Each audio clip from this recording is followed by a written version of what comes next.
c'est l'heure du départ. On va traverser l'océan Indien à bord de ce voilier.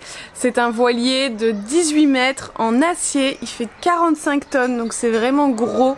Il a 2 mâts et 4 voiles, donc c'est pas un bateau de course, il est plutôt lent. C'est un bateau qui est assez vieux, en cours de rénovation, donc il y a encore quelques petites pannes, mais ça on y reviendra plus tard. À bord, donc on sera avec Fred, le capitaine du bateau, Amandine qui entame son 3e trimestre de grossesse, Charlotte 4 ans, et nous deux, sans expérience du tout, en voile. Et donc l'objectif est de rejoindre Mayotte, qui nous fait 800 milles nautiques, donc 1400 km. On prévoit 10 à 15 jours de navigation selon le temps, les courants, le vent. Et dans un premier temps, on va suivre la côte, on va descendre le Kenya, puis longer la Tanzanie.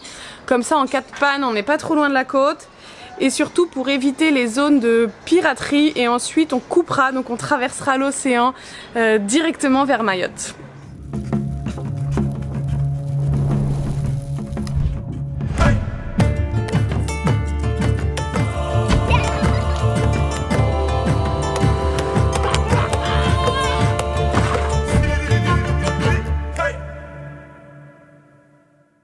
Ça y est, c'est le jour du départ. Hier soir, on regardait avec Fred un peu la météo en fonction des vents et des courants. Quel itinéraire on peut prendre, pas se faire trop dériver par les courants, pas se retrouver avec de la pétole, donc avec au milieu de l'océan sans vent. À la base de notre grand voyage en van, on voulait déjà partir en voilier.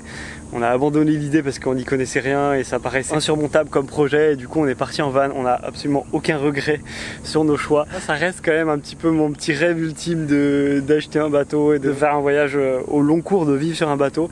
Et du coup là c'est un peu le test ultime de voir si pour nous, à la fois pour moi et pour Marion aussi, parce que Marion est un peu moins chaude que moi, pourquoi pas peut-être un jour on pourra continuer le voyage en voilier. Bon, maintenant on va s'attaquer au rangement de notre cabine. Donc là, Fred est en train de vider les eaux grises. Et là, voilà, notre cabine, elle est juste là, à l'avant. Marion est en train de ranger et moi, il faut que je ferme le hublot. Ce qui est très chouette, c'est que depuis le lit, on a directement le hublot là avec la vue. C'est pas très haut, l'eau est juste là. Ce qui est cool, c'est que parfois le matin, on se lève et pour bien se réveiller, on sort et bam.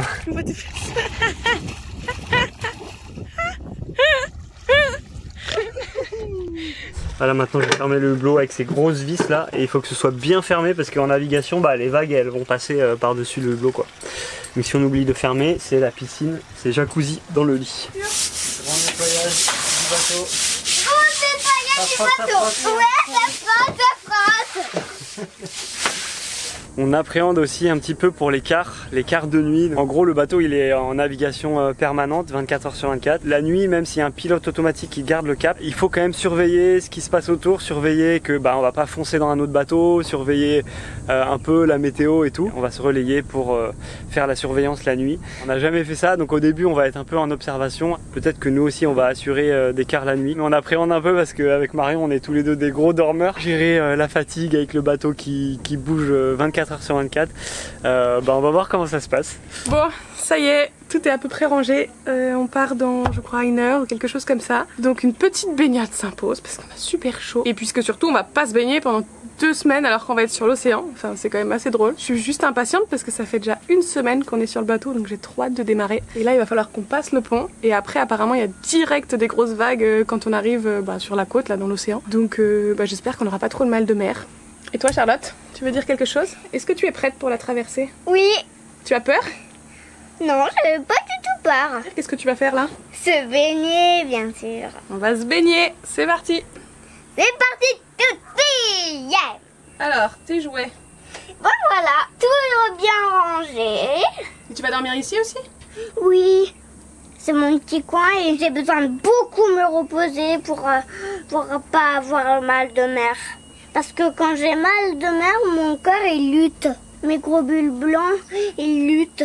Et quand je bois un peu de l'eau de gingembre et que je me repose un grand coup, je me sens mieux. Allez, tout le monde à la flotte. C'est parti. Allez à toi. Ah, regarde, il y a un truc qui arrive. Je fais un... C'est l'heure de ranger l'annexe. Tu attrapes le moteur? Ouais.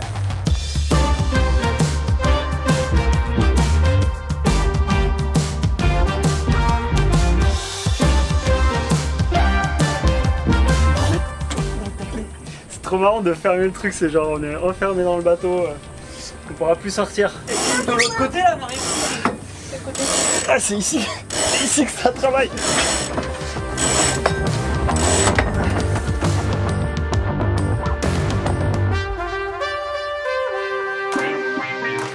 Ça y est, tout est prêt sur le bateau. Là, c'est la cuisine pour ce midi et en fait, on attend la marée basse dans 1 heure pour pouvoir vraiment partir et passer ce pont. Qu'est-ce qu'on mange, je te dis? Il y a de la sauce aux légumes qui reste, des spaghettis et une petite salade, avocat, coriandre, tout ça quoi. Mais qui a fait cette jolie salade? C'est moi. Ça se présente comme ça. Mais ce diam, bienvenue à bord. Les voies de sortie de sécurité. On met la tête dedans, tu serres et on fait un nœud ici. Allez Marion, on essaye le gilet de sauvetage. Voilà. Anatole. Il est vraiment énorme. Ouais. À ton tour. Ça c'est un truc autogonflant avec une cartouche de gaz ici. Et normalement quand tu tombes à l'eau, bah ça se gonfle tout seul. C'est pour aller faire les manœuvres et monter en haut du mât en plein air. Si jamais. On sait jamais. On sait jamais. Hein. On est dans le champ de tout est possible. Voilà, tout est possible. Une navigation comme ça en autonomie dans une zone très peu naviguée représente pas mal de risques. On a été briefé avec Fred pour anticiper au mieux. Et par exemple, dans les principaux risques, il peut y avoir tout ce qui est lié à la santé, puisqu'on va être 10-15 jours sans personne, avec peu de possibilités de secours, surtout si ça se trouve au milieu. Donc Amandine, elle est enceinte du 3e trimestre. Il peut y avoir pas mal d'accidents en fait domestiques, par exemple en cuisinant, si la casserole se renverse, on peut être ébouillanté. Ça va bouger beaucoup, donc il suffit qu'on se cogne, qu'on s'ouvre la tête ou je sais pas. Donc voilà, il y a pas mal de petits accidents comme ça de santé, le mal de mer, tout ça qui peuvent devenir assez dramatiques. Alors pour ça, on s'est confinés avant de partir, on est restés tous sur le bateau, on n'a pas fêté le nouvel an. Surtout qu'Amandine avait le Covid juste la semaine avant, donc pour l'instant personne n'est malade, heureusement. Mais on a pris tous les traitements nécessaires au cas où. Ensuite, le risque est de tomber du bateau, notamment pendant le quart de nuit quand on est tout seul. Si on passe par-dessus bord parce qu'il y a une grosse vague qui arrive, qu'on fait une manœuvre ou quoi que ce soit, normalement on doit être attaché, mais on sait jamais. Et si personne n'est au courant, en fait, on peut juste disparaître. Donc il faudra vraiment être très très vigilant. On a aussi pas mal de risques avec ce voilier qui est assez vieux et qu'en fait Amandine et Fred sont en train de rénover. Donc la probabilité d'avoir des pannes est quand même très importante. La dernière fois, ils ont d'ailleurs loupé leur départ et ont dérivé vers la Somalie, qui est une zone de piraterie. C'est pour ça qu'on va longer la côte en fait dans un premier temps pour en cas de problème pouvoir s'arrêter et surtout éviter de dériver vers des zones de piraterie parce qu'il y en a pas mal, tout ce qui est au nord du Kenya, au sud au niveau du Mozambique, les Comores un petit peu aussi. Donc voilà, c'est pas trop des zones où il faut dériver. Surtout qu'il n'y a pas beaucoup de conteneurs non plus qui passent par là, des porte-conteneurs, donc on n'a vraiment pas beaucoup de secours en cas de problème. Et puis il y a aussi le risque que le bateau coule, parce qu'il peut y avoir un incendie, on peut avoir une collision avec un autre bateau, mais aussi surtout avec un objet conteneur ou autre qui flotterait dans l'eau.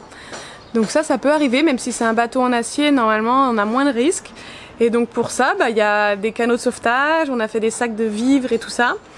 Et puis aussi on a un téléphone satellite à bord, comme ça vu qu'il n'y aura personne en fait aux alentours, autour de nous, pour appeler d'autres bateaux, et on pourra éventuellement appeler via satellite des secours ou donner notre position, voilà, si on a un souci. Bon, c'est parti, je vais monter en haut du mât pour passer le pont, pour voir un peu la vue depuis là-haut, pour rigoler un peu. Juste pour rigoler. Ouais. Allez feu, on y va? Parce que la marée elle monte. Ouais, c'est parti, on y va. Il y a la caméra là, le sac photo, c'est n'importe quoi.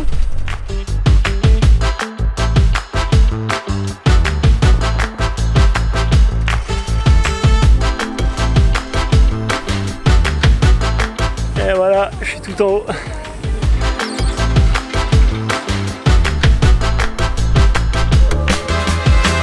Voilà, le pont, il est tout là-bas.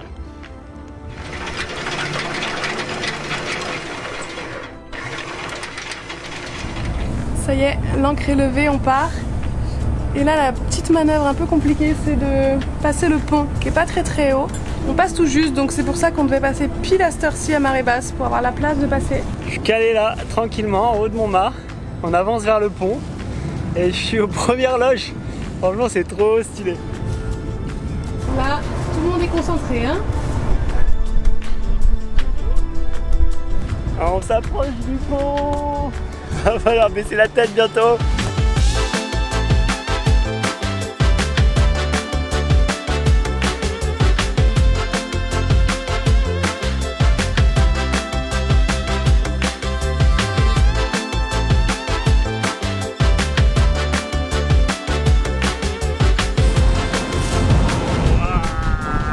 Putain, on arrive super vite. Attention, ça passe. Ça passe. Il reste pas long. Il reste 1,50 m au-dessus quoi.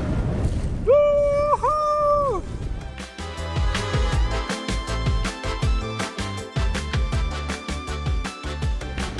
Putain, ça passe pas loin non plus là.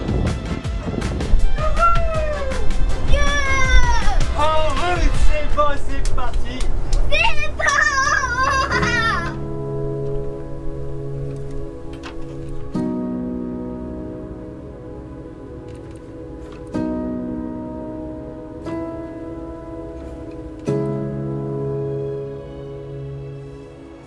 Sortie de Kilifi Creek. Yes. Yes, enfin. Yes, enfin. Après combien de temps? Ça fait 6 mois. Ça fait 6 mois qu'on est tanké là.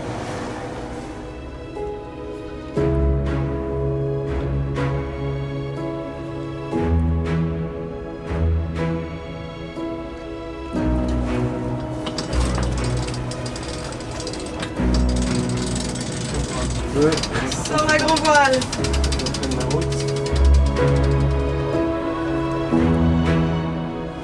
Ciao ciao la côte. Ça y est, à peine parti. On peut commencer à manger. Ouais, parce que là on va rentrer dans les vagues et tout, donc ça va forcir, alors faut avoir le ventre plein.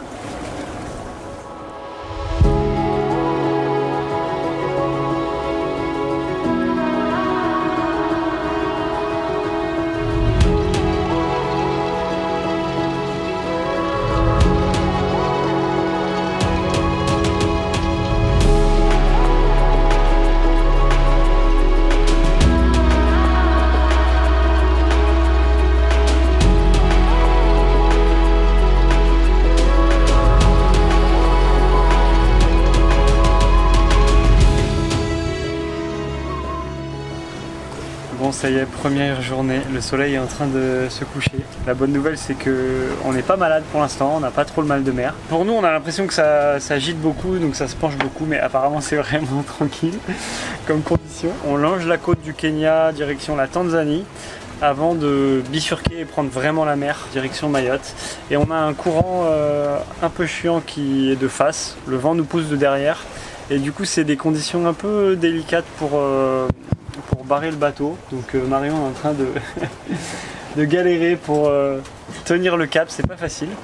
Mais voilà, on avance tout doucement et on est plutôt super content. C'est trop cool d'être enfin parti. Ça fatigue quand même bien, ça travaille un petit peu au niveau du corps, du ventre et de la digestion. Mais on est pas mal. Et là j'ai l'impression que je me fais prendre par le courant. Donc c'est bon. Allez.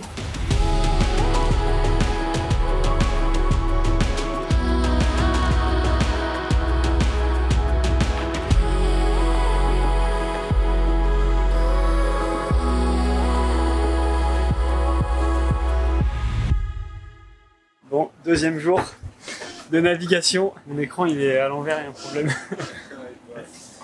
Deuxième jour de navigation. Bon, on est toujours vivant. La nuit a été un petit peu difficile. Farid a pas mal dormi le début de la nuit. Et moi j'ai essayé de suivre l'écart avec Fred. C'était pas facile, j'avais un petit chouïa de mal de mer et puis on avait des conditions difficiles. Voilà, on est en train de longer la côte, on est en train de descendre le Kenya vers la Tanzanie et on est passé forcément devant le port de Mombasa qui est le plus gros port du Kenya, et donc toutes les marchandises du Kenya arrivent par là et donc il y a énormément de cargos, de gros bateaux. Et donc on était concentré sur le pilote automatique, l'AIS, enfin tous les instruments pour pas se manger un bateau en pleine nuit. Ça bougeait beaucoup, apparemment ça bougeait pas beaucoup pour toi. mais pour nous c'était quand même assez chahuté quoi. C'était raisonnable. On verra par la suite ce que vous en direz. Ouais. Bon là on a des conditions très très bien, on est au portant donc le vent dans le dos, il n'y a pas trop de mer, ça bouge pas trop. Marion est à la barre et voilà, on se dirige tranquillement vers la Tanzanie. On peut même cuisiner à l'intérieur. La casserole est en train de bouillir, on n'est même pas obligé de la tenir donc c'est vraiment très stable. Vraiment très stable. On a eu la petite visite aussi tout à l'heure d'un bateau militaire, sûrement les militaires du Kenya. Et ils sont venus juste pour nous parce que dans la zone, il n'y a pas beaucoup de bateaux de touristes. Sur toute la côte du Kenya, il doit y en avoir 5 à tout casser. Ils sont venus là et après ils ont fait demi-tour et ils sont remontés vers Mombasa. Donc clairement, ils sont venus juste pour nous voir. Alors Marion, la deuxième journée? Bah ça va, je suis à la barre. On est moins malade. Bon, faut quand même faire attention. Avec le pilote automatique. Hein. Et bon, surveillance. Qu'on suive bien le cap et qu'il n'y ait pas d'obstacles. On fait pas encore beaucoup d'activités quand même, hein. On regarde bien l'horizon. Mais ça va. On a de la chance, la mer est plutôt calme. Même si ça bouge quand même beaucoup, nous on trouve. Oh, 4-7. Oh, 4-8. J'attends un peu. On va dire 4.3. Qu'est-ce que tu fais là? Je remplis le carnet de bord parce que t'as oublié de le remplir. Merde.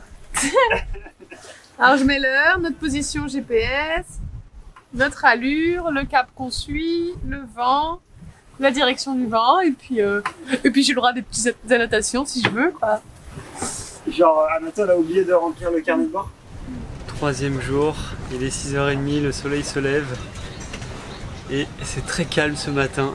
Et là on passe au large de Pemba qui est une grosse île de la Tanzanie. Qui est juste au nord de Zanzibar. Ça a l'air très très beau. Hier soir j'ai fait le premier quart et je crois que c'est le pire, de 19h30 à 23h. Et j'avoue que jusqu'à 23h j'ai eu du mal à tenir. Et après Fred et Marion ont pris le relais et je crois que Marion était malade. Elle dort juste là sur le pont et à un moment elle était en train de vomir. Et après Fred m'a réveillé à 3h30 pour prendre le relais. Et là c'était un peu dur. Je pensais dormir toute la nuit en fait, je pensais qu'ils allaient finir l'écart et Marion se réveille. Alors Marion, qu'est-ce qui t'est arrivé cette nuit? Je suis pas très bien.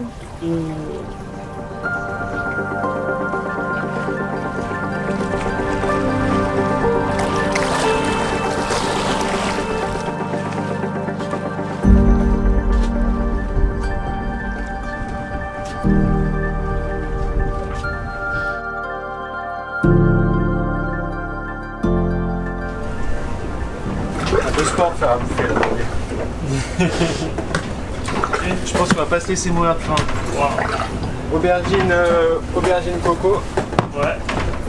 Avec un peu de riz et je vais faire une petite salade. Alors il faut fermer le frigo avec des sangles parce que sinon il s'ouvre. Et là c'est le drame. Déjà quand on ouvre la porte, il y a tout qui se bat. Allez, c'est parti.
En passant devant ce petit îlot paradisiaque appartenant à un certain philanthrocapitaliste prénommé Bill Gates, on décide de jeter l'ancre pour passer la nuit à l'abri des vagues et se reposer, en espérant ne pas se faire remarquer par les autorités car nous n'avons pas de visa pour la Tanzanie.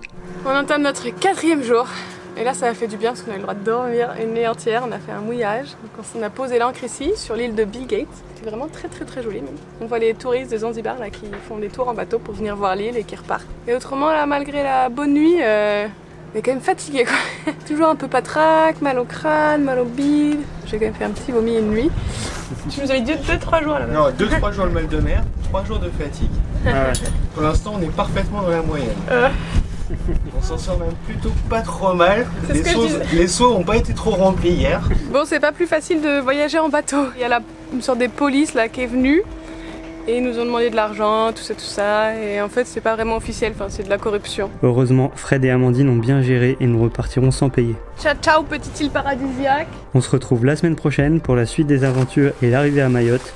On te parlera de la vie à bord et on te fera visiter le bateau. Alors abonne-toi pour ne pas louper ça. Et d'ici là, on se retrouve sur Insta.